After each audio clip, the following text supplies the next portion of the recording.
Hello, my name is Zanna Noe, and I'm a founder of the nonprofit organization called Under His True Light. We help kids and their families to overcome their social, emotional, and academic issues. This video is for parents, teachers, counselors, or anyone who encounter preteens in their lives. As parents, we all have different parenting styles. You've probably heard about some established stereotypes, like a drill sergeant parent, or a helicopter parent, or an autopilot parent. If you have preteens in your home who visit their friends, they know how to compare parents by now. They may even say that somebody else's parents are cool and you aren't. Especially if you happen to be a conservative parent or a guardian who outrules an autopilot parenting style. There are too many proverbs about parenting in our scriptures that we can't ignore, even when our kids get older. Therefore, we can't parent nor educate them without any boundaries. So what are the most rebellious questions our kids ask us when they get older? Number 1, why can't I do whatever I want? What do we answer? Because I love you and your safety is my priority. Let's ask them to imagine a real world around us without any rules, policemen, teachers, or leaders. Everybody would just do anything they want, including people like middle school bullies and mean guys with guns in their hands. Does it sound like fun? Not really. The joy of chaos usually lasts only a short time and hurts many good people in the long run. Number 2, why can't I eat whatever I want? What can we answer to this one? Because our food affects our health and our daily functions. You can review the food pyramids and show some facts about diabetes or other sicknesses related to junk food. There are plenty of resources today when it comes to food education. I grew up in Eastern Europe. We didn't have much in the Soviet economy back then, but healthy food became a priority in our family. We always had some fresh vegetables, fruits, multigrain, and homemade soups in our home. It doesn't mean that I always liked to eat it. When I turned double digit, I always used every opportunity to go to the nearest store and buy chips and candy. However, when I was at home, healthy eating was reinforced. So those habits stayed with me to this present day. I still eat what I ate in my childhood and don't need to search any special diet. The point is, our eating habits we establish as parents are pretty powerful. Our food can affect our faith. After all, how spiritual do we feel when we're stuffed? When our kids turn 10, it's a good age to teach them about traditional fasting if you practice it in your family. We can review a story of Daniel and his friends and why those boys turned down good royal food from Babylonian king. We can also discuss why Jesus fasted during his ministry. However, I would never ever recommend any diet for preteens, which can potentially lead to depression and anorexia because at this particular age, most kids become very subconscious about their bodies. So there is a difference between fasting and dieting. Number 3, why can't I watch whatever I want? We'll have a hard time meeting someone who doesn't watch any screens today.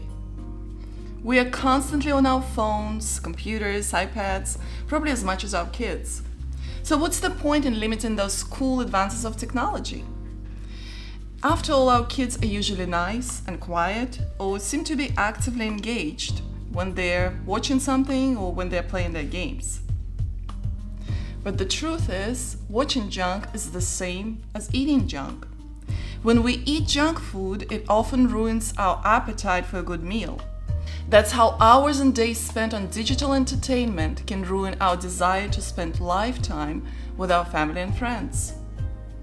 If we don't set any time limits, the virtual world will eat a big chunk of our time in real world.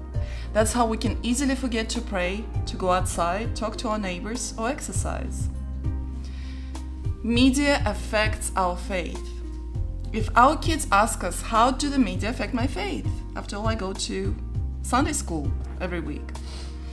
It will give us a good opportunity to teach them about the wide gate and the narrow gate from the New Testament.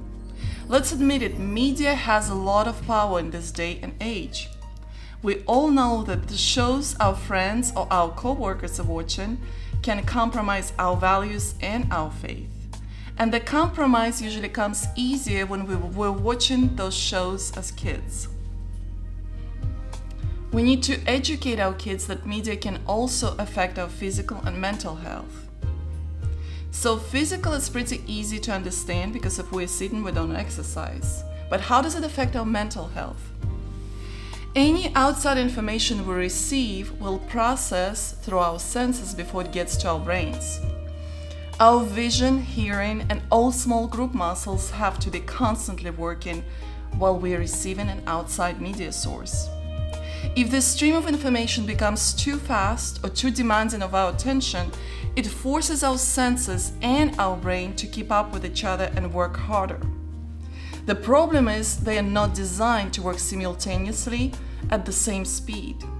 And since we're human and not robots, our system will naturally have a negative reaction, especially in our kids, whose brains and all 5 senses are still developing. That's why, as parents and educators, we often observe irritability, shorter attention span, anxiety, and decline in emotional intelligence. Number 4. Why my parents don't like some of my friends. Once our kids get older, they will choose their friends, or some friends will choose them. And as parents, we don't always like our kids' friends. What can we do?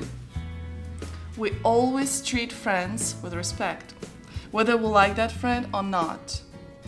In our home, a friend needs to respect our rules and boundaries. It's okay to tell a friend to abide by our rules while in our house. Our kids will not always like us because of that, and it's okay. I'll talk about friendships and about middle school loneliness in my next video. But I believe it is perfectly normal to have a short conversation with our kids' friends, especially when they hang out in our home or ride in our car, even when our kids are in a middle school or in a high school. We want to get to know their friends better before we make our conclusions about their personalities. Number 5. Why can't I say whatever I want? It is common to believe that an issue of bad attitudes comes with puberty, but it actually comes a few years earlier, when our kids suddenly decide they're old enough to talk back or have the right to be right all the time. But it's not too late to remind them that our words have a lot of power. Our words can heal and they can kill. Everybody has a bad day once in a while. We don't always say things that we want to say when we're tired, stressed, or hungry. Harsh words usually fly out when we get filled with frustration. But the good news is it's never too late to say we're sorry. When we apologize to our kids, we teach them to apologize to us. And when we forgive our kids, we teach them about forgiveness. I hope all the information I just shared with you was helpful. I put most of it in this booklet titled Not Allowed. This video is for parents and educators and counselors, but this book is addressed to kids. The short booklet has some real-life examples, a lot of illustrations, biblical verses, and some practical tips. The reader can be as young as 10, and on the last page you will find my email address. I'll be glad to help you or your kids with any issue addressed in this book. And even if you're not buying anything, so please email. We would love to hear from you. The hard copy of a book can be found on our website called Under His True Light. You can also post any questions or comments on our blog page. We would like to hear from you. And you will find both a hard copy and an e-copy on Amazon.com if you like to shop on Amazon, under the title Not Allowed. Thank you for watching this video. May you and your family stay under His true light.